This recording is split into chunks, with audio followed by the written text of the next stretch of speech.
नारी शक्ती वंदनाच्या देशभर चर्चा सुरू आहेत. पण भाजपची राष्ट्रीय अध्यक्ष ज्या दिवशी महिला होईल त्यावेळेस खरी नारी शक्ती वंदन. देशाची प्रधानमंत्री ज्या दिवशी महिला होईल त्या दिवशी खरं नारी शक्ती वंदन. महाराष्ट्राची मुख्यमंत्री ज्यावेळेस सत्ताधारी महिला करतील त्यावेळेस खरं नारी शक्ती वंदन. स्वतःच्या घरातल्या महिलेचं संरक्षण किंवा तिचा सन्मान करतील त्या दिवशी नारी शक्ती वंदन. एवढंच काय, ज्या विचारधारेवर भारतीय जनता पार्टी काम करते त्या RSS ची सरसंघचालक ज्या दिवशी महिला होईल त्या दिवशी नारी शक्ती वंदन. आणि सगळ्यात महत्वाचं,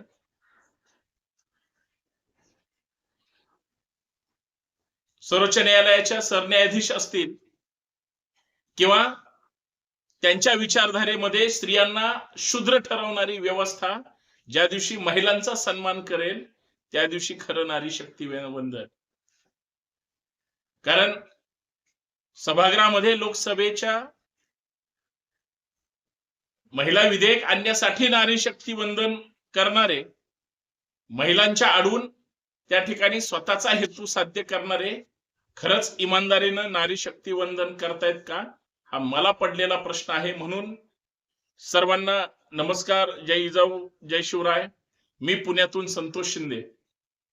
या सामाजिक विचारपीठावर संतोष शिंदे ऑफिशियल या हक्काच्या YouTube चॅनलवर मी आपल्या सर्वांचं मनपूर्वक स्वागत करतो. विनंती एवढीच आहे की नारी शक्ती वंदन हे नुसतं चर्चा करून उपयोग नाही. तुमच्या मंत्रिमंडळात सुरुवातीला किती महिला मंत्री होत्या याचं जर उत्तर शोधायचं म्हटलं तर पहिले वर्षभर एकही महिला मंत्री नव्हती. आणि तुम्ही देशाला सांगताय नारी शक्ती वंदन, विरोधकांवर टीका करताय. तुम्ही त्याला पात्र आहात का? हे खरं नारी शक्ती वंदन आहे. घरातल्या महिलांचं काय? सांभाळतात, सन्मान ठेवतात, त्यांना प्रतिनिधित्व देतात. नारी शक्ती वंदन जर देशातल्या घराघरात करायचं असेल तर देशाच्या प्रधानमंत्री आणि राज्याच्या मुख्यमंत्री खऱ्या पहिल्यांदा महिला बनवाव्या लागतील.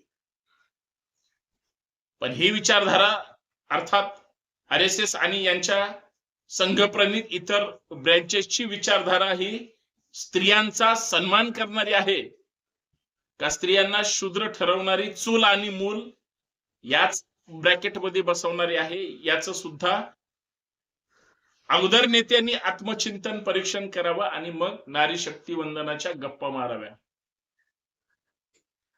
भारत माता की जय म्हणणारे कधी जय जिजाऊ म्हणतात, कधी जय सावित्री म्हणतात, कधी जय अहिल्या म्हणतात, कधी जय रमाई म्हणतात, किंवा सांगा ना कधी जय ताराराणी म्हणतात.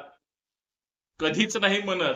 ज्या कर्तृत्वान महिला, या महाराष्ट्रापुरतच बोलतोय मी, ज्या कर्तृत्वान महिलांनी या महाराष्ट्रासह देशभर स्वतःच्या कार्यकर्तृत्वाचा, आदर्शाचा आणि सामाजिक चळवळीचा आदर्श उभा केला, त्यांचं हे लोक कधी वंदन करू शकत नाही. अहो एवढंच काय,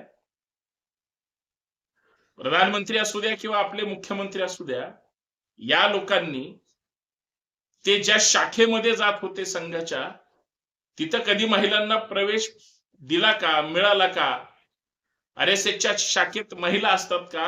याचं फक्त रिव्हर्स विचार मंथन करावं, मग नारी शक्ती वंदनाच्या गप्पा माराव्यात. अजून एक सगळ्यात महत्वाचं, माझ्या या वाक्याबद्दल यांना फार मिरच्या झोंबतात.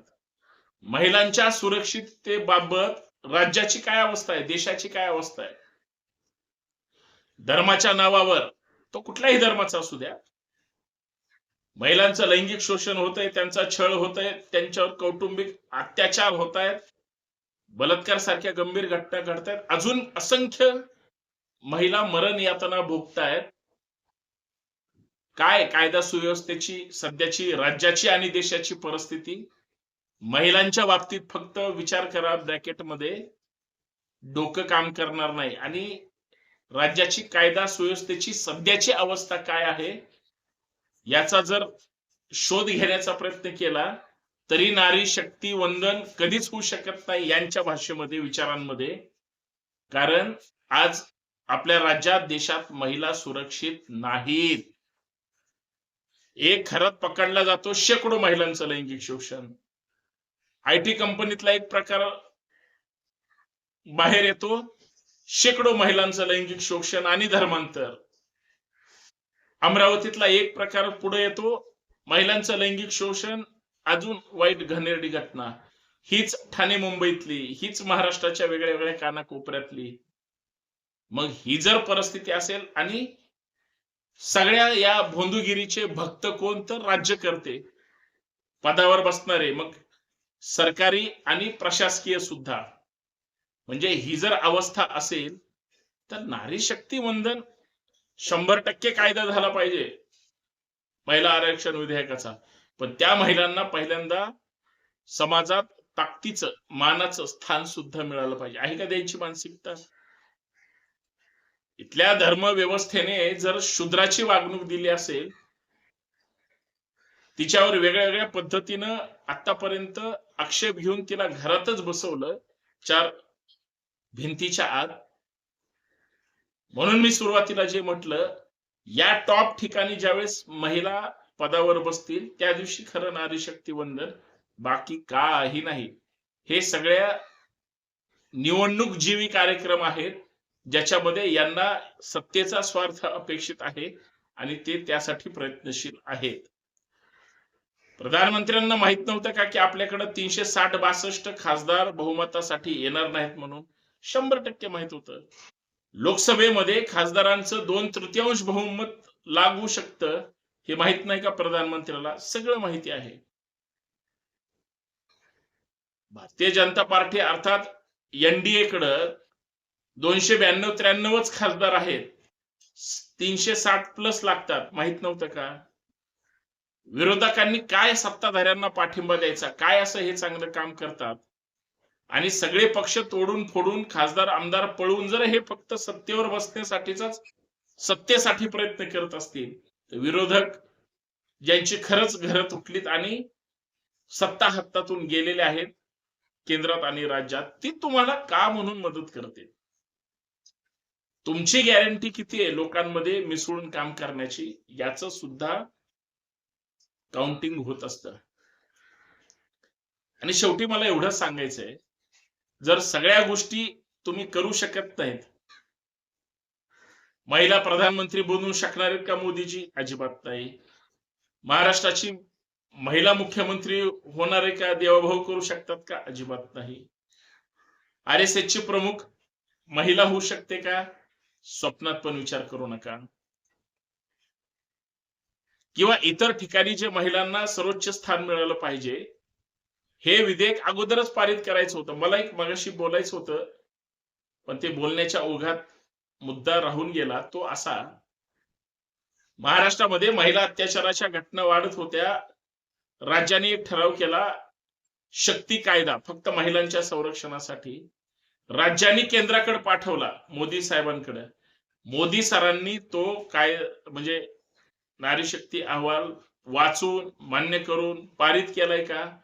नाही. फेटाळला केंद्र सरकारने, परत राज्याकडे पाठवला. तो काय 4थीतल्या पोरांनी केला होता का? 10वीतल्या पोरांनी केला होता का? काहीच नाही ना. जबाबदार लोकांनी जर असे प्रस्ताव, अहवाल तयार केले असतील तर सरकारने एकदा पाहिलं पाहिजे.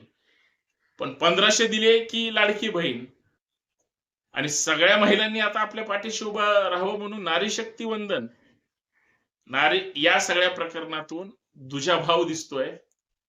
कॅटेगरी आणि सब कॅटेगरी करण्याचा प्रयत्न झालाय, ज्याच्यातून हे अपेक्षित नाही.